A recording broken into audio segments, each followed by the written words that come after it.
When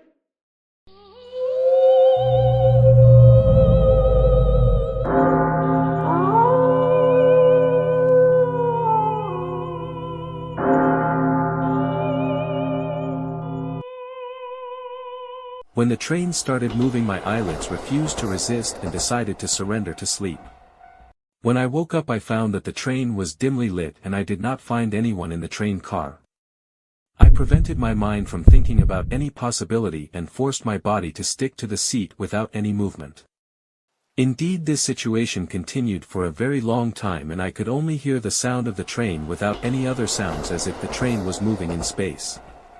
When this situation continued for a long time, I decided to look out the window to explore that quiet place. And then I saw a completely deserted city with no one in it, and in the near distance I could see the cemeteries that were located along the train route. But what was strange about that city was that it was not a modern city like our cities now. It's like a city from another world. Here I decided to wander around the train cars in order to look for someone to ask about this city. But the train cars were completely empty, like my car. But I noticed that there were writings on the train windows, but in a strange language, a language closer to symbols. I did not pay much attention to it. Then I decided to wait, but it was a very long time with no change. Then I had an important question. Since the train was completely empty, who was driving the train? Then I decided to go to the driving car, and when I reached it I found the driver was a skeleton sitting in the driving chair. Here, and after I was exposed to all kinds of tioma, I decided to stop the train in that miserable city. And here I became certain that I was still inside this miserable nightmare. Indeed, I stopped the train, and after imagining all the possible scenarios while trying to explain what I was in now, I decided to get off in order to explore what that city was. But when I got off I did not find anything around me except cemeteries, and the evening had come. Then I started looking for anyone to ask about this city, but who that I will meet him in this city of the dead? The search continued for a very long time until I fell asleep and threw my body in front of a cemetery. Then I woke up and my nose was met with a very foul smell. And the atmosphere was so dark that I thought for a while that I had gone blind. Then after that I tried with all my might to move my body, but to no avail. And the smell was really bad, but I know it. Yes, it smelled of rotting corpses. Until I realized the truth of the matter. I slept in front of a grave, then I woke up to the smell of dirt mixed with the remains of decomposing bodies and inside a dark place, and my body was completely paralyzed. So I am now buried alive. And this means that I am now dying. Indeed, my soul began to become short and my brain began to send successive electrical pulses, and my heartbeat began to become slow, and my body became ready to receive the idea that a person escapes from at all times. I am now ready to receive death. In a few seconds 29 years have passed before my eyes like a movie. I remember every moment I lived. Now I will leave as if I never existed. No one will know anything about me, and I will not leave any memory in anyone's life. I am sure this is the saddest ending ever for any story.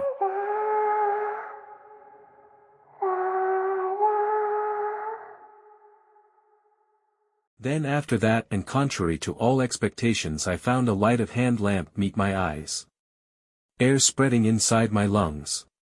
And my head gradually freed from paralysis to see before my eyes a man in his late 40s and a boy with him digging up my grave. Or in other words, offering me a golden opportunity to complete life once again. And after the boy saw me moving, he began to shout enthusiastically in a low voice, "He is alive, Adam. He is alive. But as you promised me that time, I will kill him." Adam began to laugh in a low voice as well, shaking his head in agreement, thus announcing the withdrawal of the golden opportunity. And in a moment of despair, and after the boy turned towards me, I remembered what Escalar had said about Adam, and I quickly shouted, "Adam, what is the secret of the cursed room in the abandoned building? And what does Jaber have to do with everything that happens in it?" Here signs of shock appeared on Adam's face, and he quickly shouted at the boy, "Don't kill him, that he's the only way for us to stay alive." The two of them began to remove the dirt from my body very quickly, and Adam took me out of that depressing hole, saying, "Follow me without making any sound, otherwise they will wake up." I followed them without any questions, and we were walking between the graves of the dead in a frightening fog and a dark atmosphere, and this boy was looking at me with uncomfortable looks. After a short time we arrived at a donkey cart with a box full of valuables mixed with dirt. Here I realized that Adam and the boy were working on digging up the graves of the dead and stealing their valuables. This explains why they dug up my grave shortly after they buried me.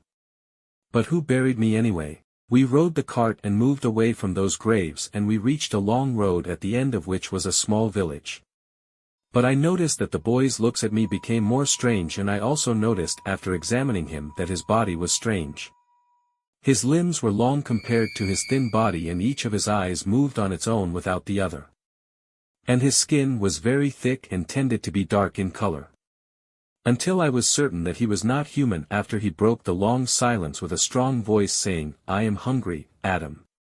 Should we stop to get some food?" Here Adam stopped and took the boy and got out and warned me. "No matter what happens, don't leave that cart.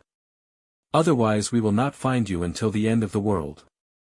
Then they moved very quickly and disappeared among the trees, leaving me alone struggling with my fear and trying to control my mind.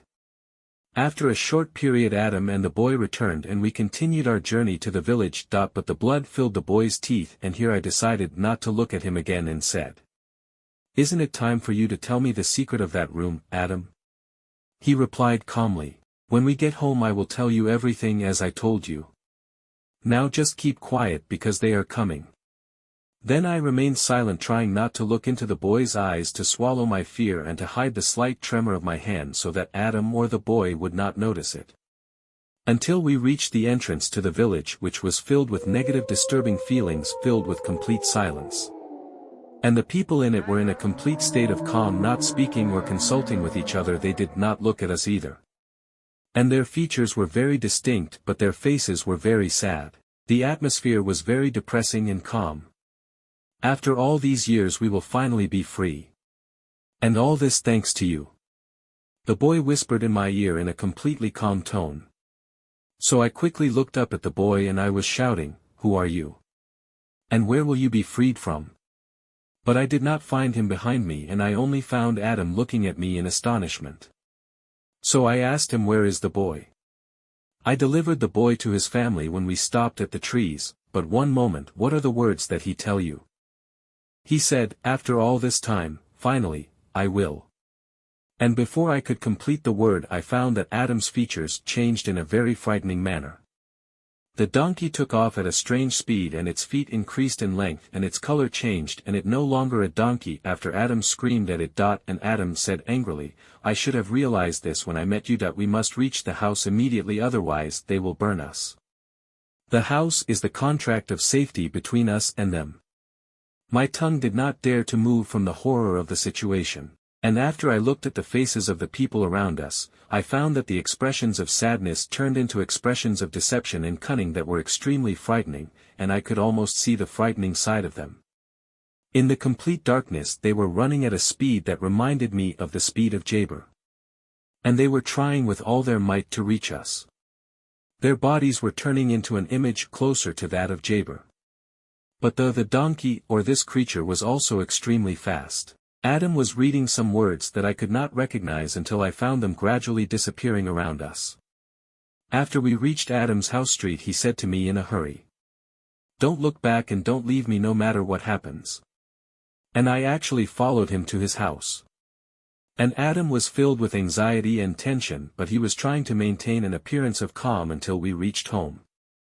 The houses were quiet on our way to the house, and there was the sound of doors closing and whispering of the Boise behind us are disturbing my ears. And there are many overlapping voices that I can hardly distinguish from anything other than, "Open the closed doors, for it is time to be liberated."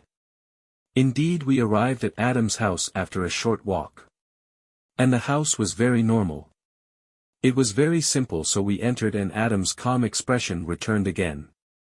Then he brought us food and we sat down. Then Adam began the conversation, "Tell me everything that happened to you from the time you met Jaber until now." Here I took the opportunity and told him everything. And after I finished he kept whispering, "After all that time Jaber was able to find the peace." Then he continued, "It is time for you to become aware of everything around you.